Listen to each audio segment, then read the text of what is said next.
புகழை பாடுவது என் வாழ்வின் இன்பமையா. உன்னருளை போற்றுவது என் வாழ்வின் செல்வமையா.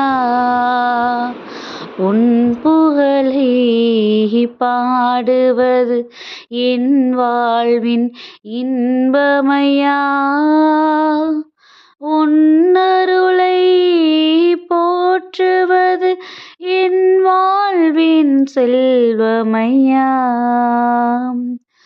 பல்லுயிரை படைத்திருப்பாய், நீ என்னையும் ஏன் படைத்தாய்? பாவத்திலே வாழ்ந்திருந்தும் நீ என்னையும் ஏன் அழைத்தாய்? அன்பினுக்கும் அழைக்கும் தாள் ஒன்று இல்லை என்றுணர்ந்தேன். உன் அன்பை மறவாமல் நான் என்றும் வாழ்ந்திருப்பேன்.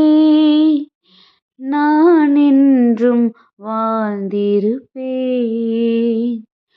உன் புகழை பாடுவது என் வாழ்வின் இன்பமையா.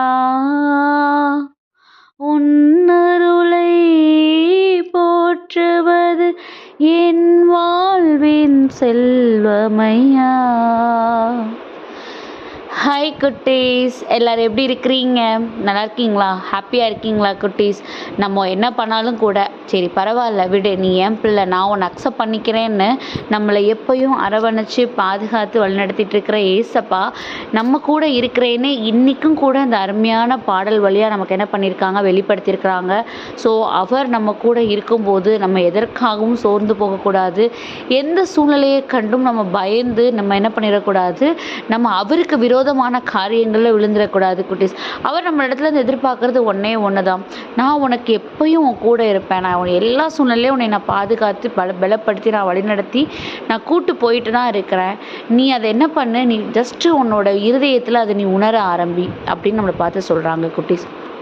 கண்டிப்பாக நம்ம இந்த உலகத்தில் எவ்வளவோ காரியங்களை இந்த நொடி பொழுது வரையில் நம்ம கடந்து வந்திருப்போம். அந்த கடந்து வர்றதுக்கான காரணமும் அவர் தான். அவர் நம்ம கூட இருந்து நம்மளை ஒரு சூழலையும் பலப்படுத்தி அதை நம்ம கண்களுக்கு வெளிப்படுத்துவார். நீ கடந்து வந்துட்டு இருக்கிற இந்த கடந்து வர்றதுக்கு நான் உனக்கு ஹெல்ப் பண்ணுறது உனக்கு புரியுதான்னு நம்மளை ஒரு சூழ்நிலைகள்லையும் நம்மளை புரிய வச்சு என்ன பண்ணுவார், கடந்து வர பண்ணுவார்.